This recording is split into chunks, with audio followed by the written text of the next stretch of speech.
Halo teman-teman semua. Sekarang kita akan membahas melanjutkan dari profit function di mana kita mengasumsikan total cost itu adalah kubikel. Oke, jadi ini adalah gambar yang lebih jelas ya, di mana total cost itu merupakan fungsi kubik ya, fungsi kubik. Eh, Kalau total cost fungsi kubik, nah kita udah belajar ya waktu fungsi total cost itu kubik itu dinyatakan seperti ini. Aki pangkat 3, sorry, mungkin mulainya dari konstanta dulu ya. A ditambah BQ dikurang CQ kuadrat tambah DQ pangkat 3 gitu ya. Nah, ini adalah total cost-nya. Nah, ini kan fungsi cost-nya kubikel ya. Nah, eh, kubikel seperti ini. Nah, nanti kita akan sama-sama menganalisis. Jadi dari kurva seperti ini kita bisa ngomongin banyak hal ya. Eh, tapi yang jelas kita bisa lihat fungsi cost-nya ini kubikal. Dan apa yang terjadi kalau total cost itu kubikal? Yang terjadi apa? Marginalnya pasti kuadratik. Karena marginal cost atau itu adalah turunan pertama dari total cost terhadap quantity. Oke. Nah, ini kita turunkan terhadap Q, hasilnya adalah B dikurang 2CQ ditambah 3 DQ kuadrat. Oke. Berarti kita bisa lihat bahwa fungsi marginal cost-nya itu adalah kuadratik.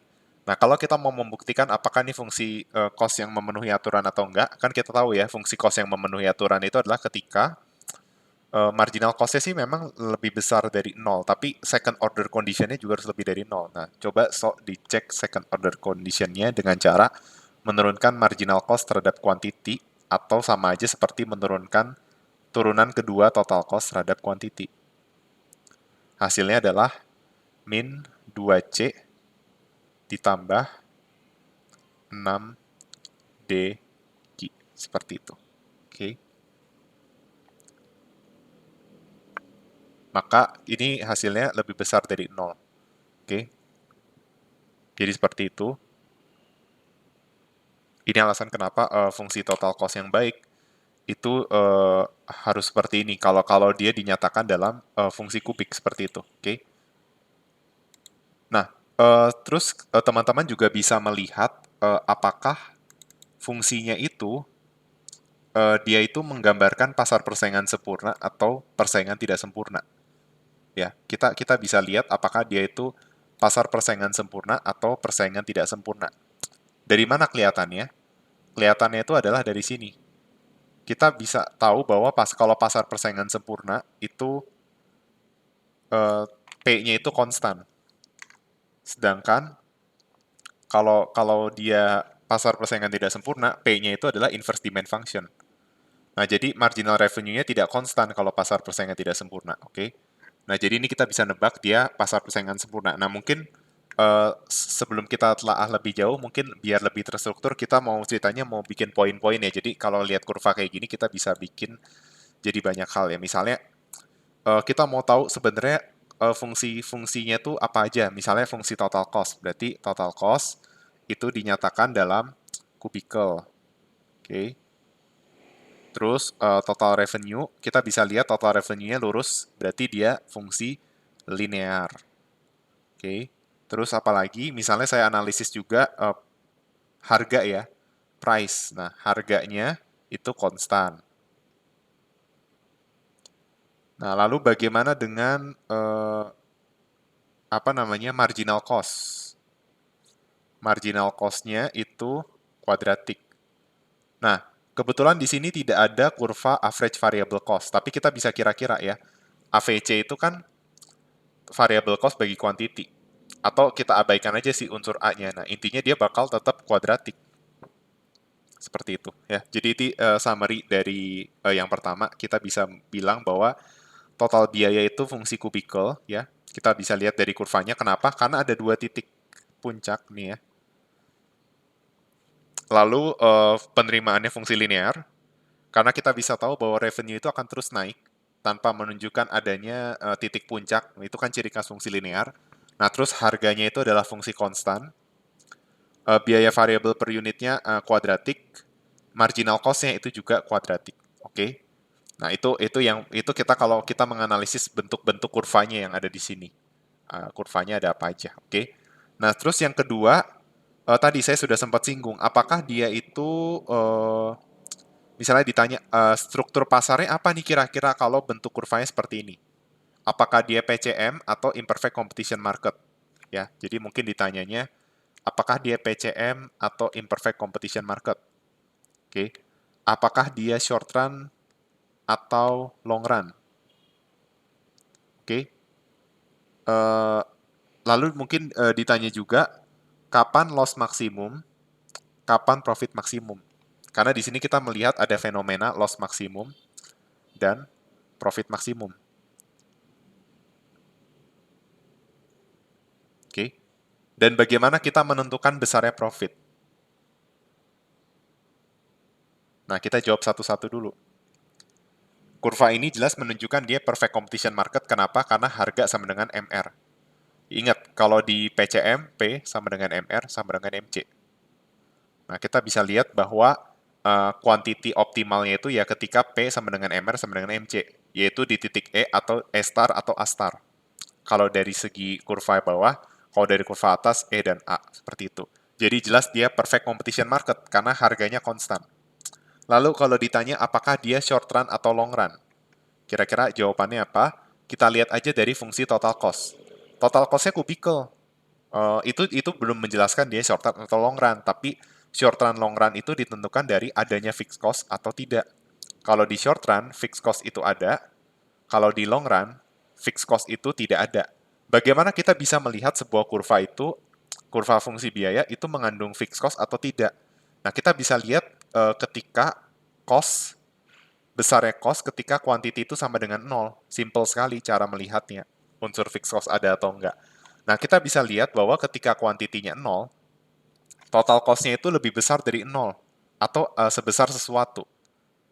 Ya, jadi ketika nggak produksi sama sekali, cost-nya itu ada. Nah, berarti ada fixed cost.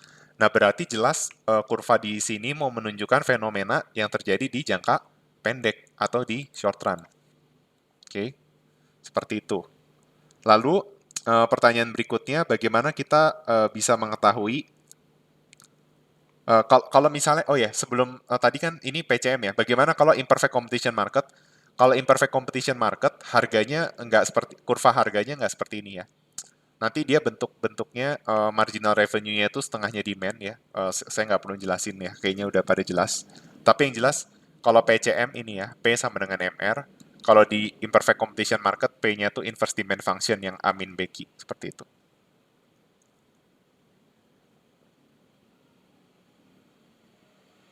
Oke, seperti itu. Dan kalau di persaingan sempurna, harga itu berada di level equilibrium. Seperti itu. Oke. Nah, bagaimana kita bisa tahu dia loss maksimum atau profit maksimum? Jawabannya adalah kita lihat aja saat dia MR sama dengan MC. Ya. Berarti ada di titik F sama A. Nah, kebetulan F itu titik minimum untuk si profit, sedangkan A titik maksimum untuk profit. Berarti A itu maksimum profit, F itu loss maksimum. Yang membedakan adalah kalau di F, second order conditionnya lebih besar dari 0, yang menunjukkan titik optimumnya, titik kritisnya minimum, sedangkan yang A, SOC-nya kurang dari 0, berarti titik kritisnya maksimum. Seperti itu. Jadi seperti itu, untuk nah, terus besarnya profit ditentukan dari apa? Dari selisih revenue dan cost. Jadi ketika cost lebih besar dari revenue, pasti dia loss. Tapi intinya besarnya profit, baik negatif atau positif, tergantung dari selisih cost dan revenue. Semakin cost dan revenue semakin jauh senjangnya, berarti dia antara profit gede atau loss gede. Tapi kalau revenue dan cost bersinggungan, sudah pasti profitnya nol atau dia mencapai break even point. Di sini nih. Oke, seperti itu. Oke, lalu selanjutnya itu ya, itu yang pertanyaan ini. Nah, terus bagaimana kalau seandainya ditanya, jadi fungsi biaya kubikel itu bagusnya adalah dia bisa meng-capture adanya fenomena loss maksimum dengan profit maksimum. Oke. Jadi itu alasan kenapa fungsi biaya kubikel itu paling baik ya, paling representatif. Nah, sekarang mari kita coba kritis gitu ya. Bagaimana kalau seandainya fungsi biayanya itu, misalnya fungsi biayanya konstan gitu ya. atau fungsi biayanya itu linear. Jadi yang bukan kubikel, kita coba analisis kalau seandainya dia itu nggak kubikel, berarti antara konstan, linear, kuadratik, atau bukan kubikel, tapi di atas pangkat 3 itu adalah polinomial derajat pangkat n, bisa pangkat 4 dan lain sebagainya. Nah, kenapa ya kira-kira eh, fungsi kubikel tuh tetap yang paling baik gitu? Kenapa nggak yang polinomial pangkat n gitu ya?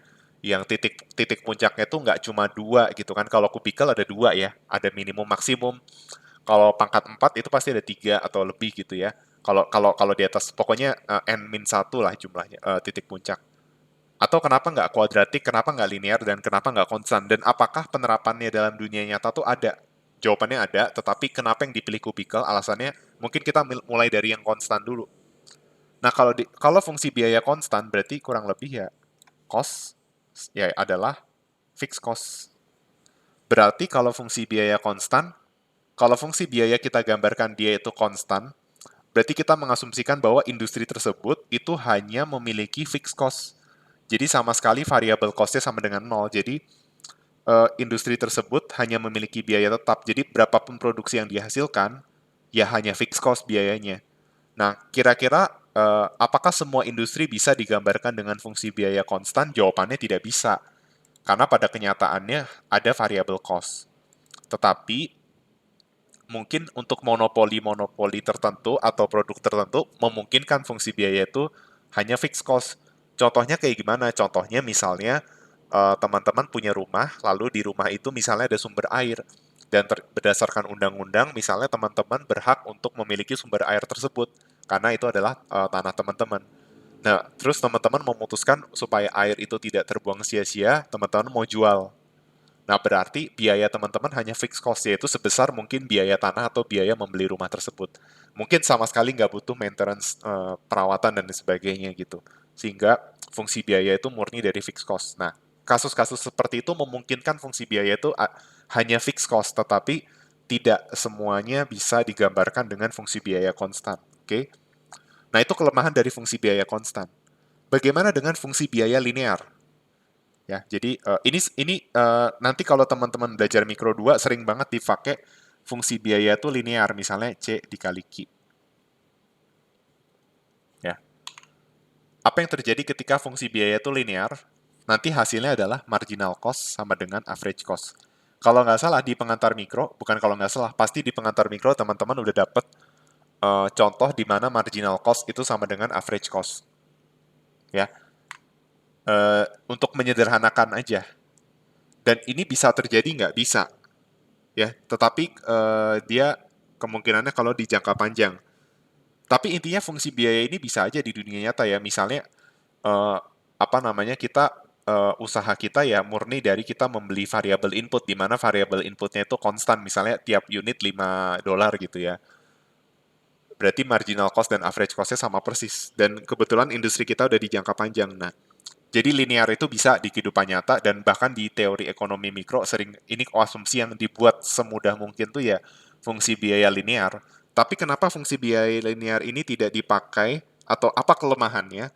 Kelemahannya adalah kalau fungsi biayanya linear, maka marginal cost always sama dengan average cost.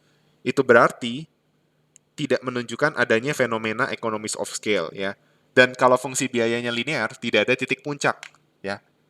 Kayak contohnya revenue aja nih, lurus terus ya. Dia sama sekali nggak ada titik puncak. Titik puncaknya ya ketika produksi nggak ada.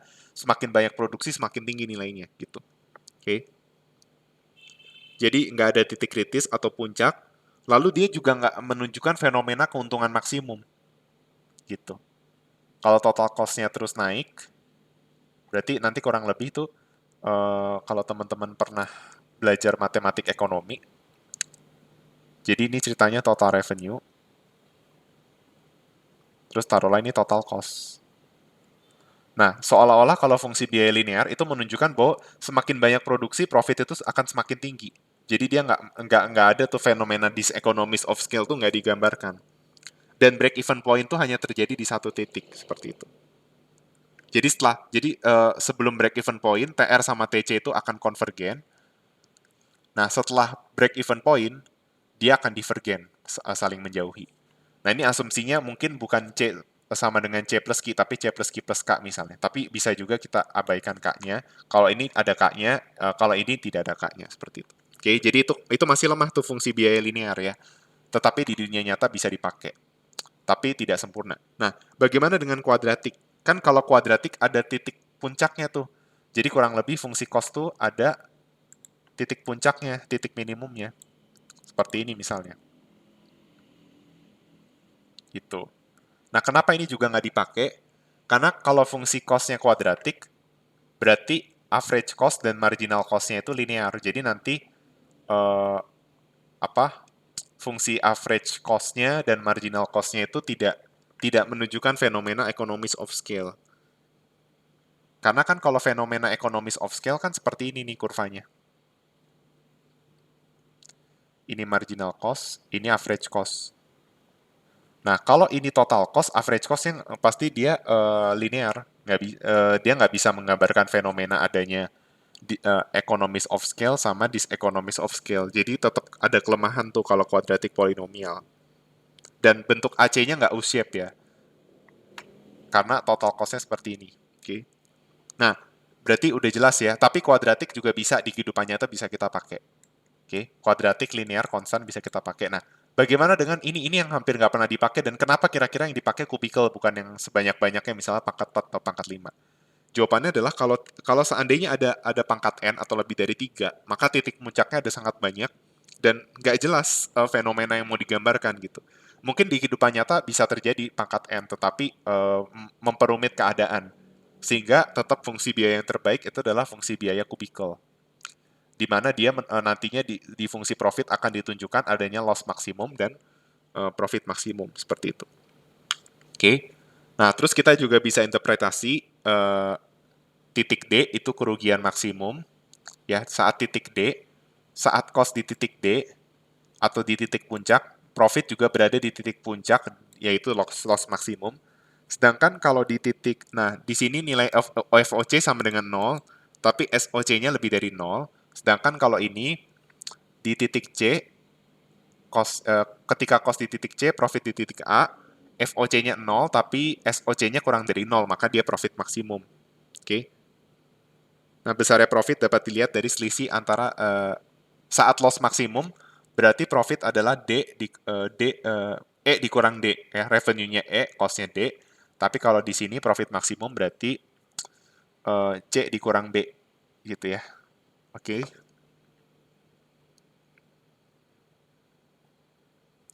Nah, seperti itu.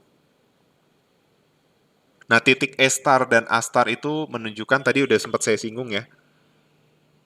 Kalau di apa namanya? Bentar. Titik E star sama A star itu ketika MR sama dengan MC ya. Tetapi apa yang terjadi kalau memproduksi di bawah titik E star? Kita bisa lihat kalau di ketik E star ini kan loss maksimum. A star itu adalah profit maksimum. Berarti kalau produksinya sebelum E star, maka yang terjadi apa? Perusahaan akan mengalami kerugian, tapi kerugiannya tidak sebesar di loss maksimum. Jadi itu jawabannya ya. Perusahaan mengalami kerugian, tetapi kerugiannya tidak lebih besar kalau dia di E-star, atau kerugiannya berkurang kalau dia produksinya di bawah E-star. Oke. Okay? Tetapi apa yang terjadi kalau produksinya di atas A-star?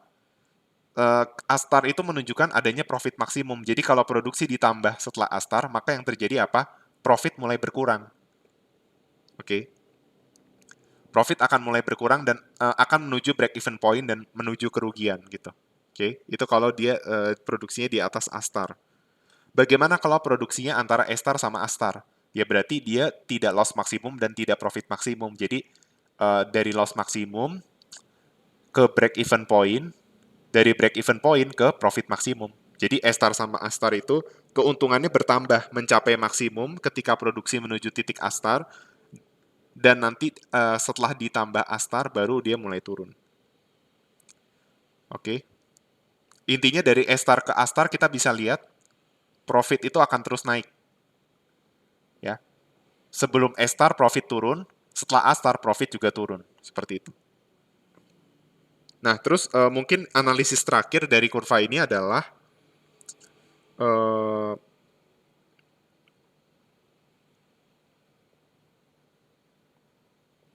mungkin analisis selanjutnya itu adalah apa yang terjadi ketika perusahaan tidak memproduksi sama sekali. Ya tadi ya, revenue-nya sama dengan nol, total cost-nya sebesar fixed cost.